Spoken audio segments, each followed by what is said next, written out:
Dini mga igsoon at amo gyud pasibaw unsay kamatuoran bisan tuod ang ato mga kaigsuonan nga nahimulag na sa simbahan masakitan, no? Ang ato mga kaigsuonan na nanudlo agin sa Catholic faith masakitan gyud sila pero never tang mo condemn nila mga igsoon. Kay mao na giingon mga igsoon sa usa sa mga haligi sa simbahan nga condemn the sin but not the sinners. So moingon gyud ta nga sayop ng mga kaigsuonan nato mga pastor sa ilang pagpanudlo pero never tang moingon nga mga dautan sila, never tang moingon nga makasasala sila kay parehas rata. Wala mga igsoon. Number 1, anong manig ko sa plaza kay base na ay usa ka tawo nga ako malig-on dinhi sa akong pag-anhi o pinagi sa maong pagkalig-on sa mao usa ka tawo makapahimuot ako sa akong magbubuhat. Mga igsoon, kinahanglan maguntang mubuhat o mga butang nga mahimuot nato ang atong magbubuhat. O since ang akong pagbati ni Aman Dinis pagpanudlo, pagpasabot sa pagtuong Katoliko, mao nga akong gituuhan nga basin gitawag ko sa Dios ni ining buhata. Kay dili ra gyud akong kalipay, wa nagilain. Wa gilain. Kaya ang krusada sa simbahan kaluwasan man. Ako masal mga igsoon nga ang tumong sa simbahan mao ang kabubuton sa Ginoo nga pagluwas og mga tao.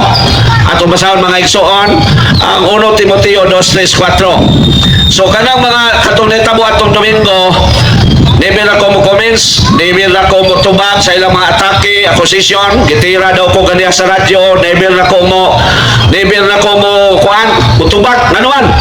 Nakaila mang Ginoo sa batagusan nato. Kinahanglan pa bday nato nang i-explain nga Ginoo nakabalo naman kinsa ka. So no to explain. Aron ingnon ka nga mauna, tama ka, sayop sila. Nunid na, ano man, nakabalo ang Ginoo, kaila ang Ginoo, kinsa ka.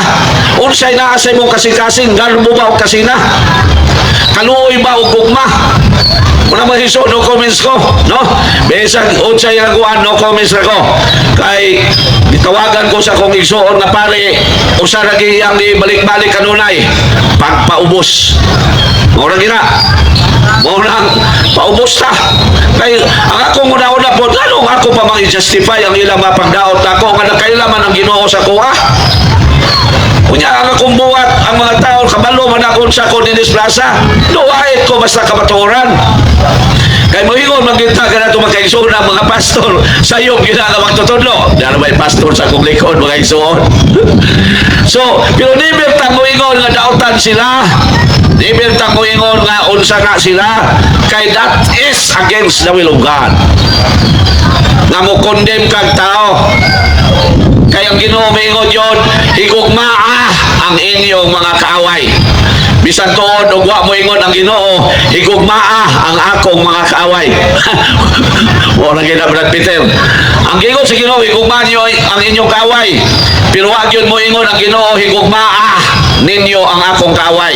Pero since ang mga nagpasipala sa simbang Katoliko nahulog man atong kaaway, that is why ato gyud silang higugmaon. Ako basahon ha? Ya akong basahon nga kinsa ng kaaway sa Ginoo nga wa gyud siya moingon higugmaan ninyo ang akong kaaway.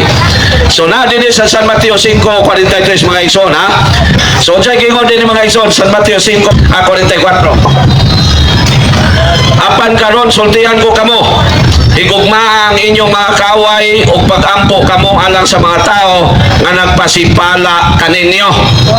Daliman katong nahitabo atong Domingo, ako ang rally gibarguhan mig sounds. So, pero never ako mo comments unsay ngano ila tong nabuhat, never. Kay tao ra ta makasalata. Ang ako lang nga magkugi ko kay mo man ang kabubuton sa Ginoo aron maluwas ang tanang tao. So ato masahon mga igsoon nga buot yun sa Dios nga maluwas ang tanang tao. Ato masahon ang 1 Timoteo 2:3-4. Mao ni ang akong gibarugan, mao ni akong krusada. That is why mga igsoon, ako i-share ninyo, wa jud ko kalimot pingon ang pare tabang mo sa simbahan. Munang kanon mga igsoon, every time makakita ko Katoliko nga naay tato, every time nga makakita ko Katoliko nga naay patik, ako gyud na siyang sultihan. Brad, duolo na ginatula, Brad, sister, Katoliko ka? Pagingog, oh, Katoliko. So igsoon ta. So sultihan ta ka nga naa sa Bible, mingon ang Ginoo ayaw tatuhi ang inyong lawas. Muna akong krusada mga igsoon, bisang nagtrabaho ko, no? Bisang nagtrabaho ko, makakita kong dahil tato ako ginang doolon, pero kung dili Katoliko, dili ko mo istorya nila. Nya na may uban nga dili Katoliko mo yun, ngano dahil sir, kay naman talaga sa gobyerno mo nang mag-sir, ngano dahil sir. So, kuan mangod kay napoy krusada nga sultihan ang mga kaigsuonan nga naitato nga naa sa Bible nga mingon ang Ginoo ayaw tatuhin inyong lawas. Saka ay mo ba? Mo ana ra pod. So, gingon din sa 1 Timoteo 2:3-4. Maayo kini og makapaymot sa Dios nga atong manluluwas, nga buot nga maluwas ang tanang tao og mahibalo sa kamatuoran. Mao ni mga igsoon. Mao ni ang purpose nganong ang Lord si Lord Jesus nagtukod og simbahan. Og isip ako binunyagan mao po ni purpose nganong magkugi-kugwali dinhi. Kay buot ko nga maluwas ang akong kalag ug maluwas ang mga kaigsuonan nga maminaw nako. Nabala sa Bible ato masal mga kaigsuonan 1 Timoteo 4:16. Gingon din Matayi ang imong kaugalingon ingon man ang imong pagpanudlo ug buhata kini kanunay kay niining pagiha. Maluwas mo ang imong kaugalingon ug ang mamati kanimo. Mao na mga kaigsuon. Nya ako pong basahon sa Bible, ako sa niunahong basa. Atong Domingo, iskutan na ako, pero di ko mo comments lagi. Ingnan kong baga kong naong, pero wag yung ko mo balos ang akong gibuhat, unsa, ang gihimo ni San Pablo. Pero never ko mo comments unsa sila nga ila kong giingon nato atong Domingo, ha? Never kay parehas sa tama kasala. Unsa akong gibuhat, mao ni mga igsoon, ang giingon ni San Pablo, that is why mingon ko nga silutan kaunta sa Dios. Pero tungod sa giingon sa kumangod nga paubos, munanti na ko mogamit pod ani. Giingon ni San Pablo dire. Og mingon kaniya anak sa yawa, kaaway ka sa tanang maayo, tugog ka sa tanang matang sa kadautan og limbong, og kanunay kang naninguha pagtuo sa kamatuoran sa Ginoo. Silutan ka karon sa Ginoo og mabuta ka og dili na makakita sa kahayag sa adlaw. Mo ni gigamit nako atong Domingo kay pahingalan niya bagakag naw unya moingon po kog ikaw mo'y bagagnaw so wala na mi kalainan. Wala na mi kalainan. Nya gawas pa mga igsoon naglikay gyud ko nga mosulting bad words. Naglikay gyud ko nga mosulting bad words. Nagbata gyud ko nga sige ko panguros, di ko mamalikas. Mo nang kani akong gigamit ang gingon ni San Pablo, pero tungod sa pagingon sa akong manghod nga pagpaubos di na po ko mogamit ani, no? Kay mugawas man nga imong gipangayo sa Ginoo nga silutan siya. So magpaubos sa gyud, no? Paubos sa gyud. So no comments ko nganong ila tong gibuhat. Ang ako lang nga lumingo kong silutan tungod kay ang gihimo ni San Pablo may akong gigamit. So again, no need na mo explain ko kay ang Ginoo nakaila nako, nakaila po nila, nakaila sa tanang tao. So mo nang padayon ko pag-wali dinhi mga igsoon kay ang simbahan ang inanglan gyud og makigbisog pagtudlo kay ang iyang krusada pagluwas sa tanang tao. Ya ang mga pari gamay ra man na pila ra may pari daghan kay gibantayan. Mao nang ako usa ko sa naninguha nga makatabang sa simbahan aron puhon og mamatay ko makasulod pug ko sa gingharian sa Dios. Gilaliman mo ana, hindi ka matay nato kasulod ka dito sa langit, makita na nimo ang nagbuhat nimo. Mo na akong pangandoy mga igsoon. Mo nang ako po nag-share sa uban nga maninguha ta nga makasulod sa gingharian sa Ginoo or makakita ta sa iyang dagway. Akong ipasabot karon mga igsoon ang panahon sa Adbento o nganong dunay misa di Galyo. Kay hapit na ba magsugod ang Misa de Gallo, no? Now, what is the word Advent? The word Advent, mga igsoon, derived from the Latin word Adventus, nga nagpasabot o pagpaabot o pag-anhi sa pag-anhi. Mao na ang Adventus, mga igsoon, no? Nagpasabot sa pag-anhi. So, duha nga tungtungong sa pagsaulog sa Advento, mga igsoon, sa Christian religion, pag-ingo Christian religion, mao na ang simbang Katoliko. Duha ang tumong sa pagsaulog nato sa unang pag-anhi ni Lord Jesus o sa pagpaabot nato sa iyang ikaduhang pag-anhi nga sa English parousia, meaning pag-abot, pag-anhi. So mo na mga igsoon. Now, unsa man gyud di ay ang misa di Galyo o simbang gabi. So mga igsoon, ang misa di Galyo mo na ang panahon nga mga Christians magsaulog o magbina o magsaulog sa santos nga misa sa panahon sa kadlawon. Now, unsa man dai ng Galyo? Maigsoon ang Galyo manok na. Sunoy nga manok. Ngano gitawag manok misa di Galyo ang mga misa sa dili pa ang Disyembre 25. Gitawag na mga igsoon og misa di Galyo kay ang maong misa himuon man inigtuktugaok sa manok sa kadlawon. Mo na dito sa Spain kay sa Spain mangina likusog.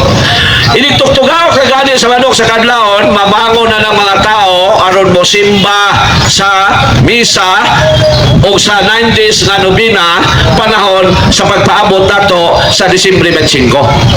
Ang nobina mga igsoon nagpasabot po nag 9 or 9 days siyang kaadlaw nga pagsakripisyo sa mga Kristiyanos sa pagpaabot sa pag-celebrate sa pag-anhi ni Lord Jesus nga mao yang pagpakatao o sa pagpaabot nato sa iyang ikaduhang pag-anhi. Mao na mga igsoon nga gitawag nagmisa di Galyo kay inigtuktugaok sa manok nato na himuon. Now, unsa may history mga igsoon?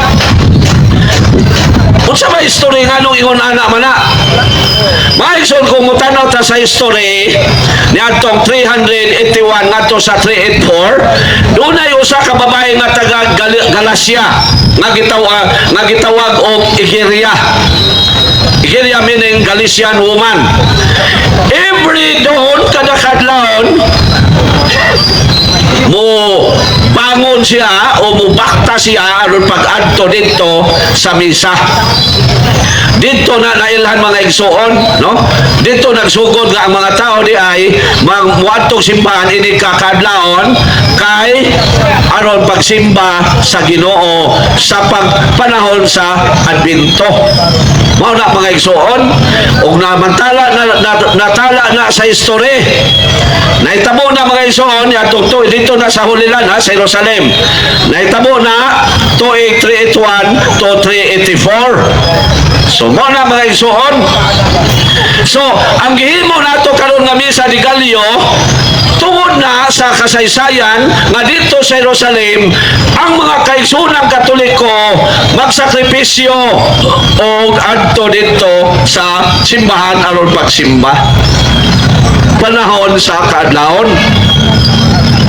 So, mao na mga igsoon, o mao na, since ang mga Christians miabot man sa Pilipinas, niadtong 1521, listen carefully mga igsoon ha, ang edad karon sa kalibutan, nagila na itong edad 2025. O ang question pag yun, alang sa wala masayon, asa man nagikan ang 2025? Ang 2025 mga igsoon, edad na ni Lord Jesus, that is why gitawag na sa Latin og Anno Domini. Sa English, Year of the Lord. Sa Binisaya, tuig sa Ginoo. Sa lagidan pa ang kalimutan o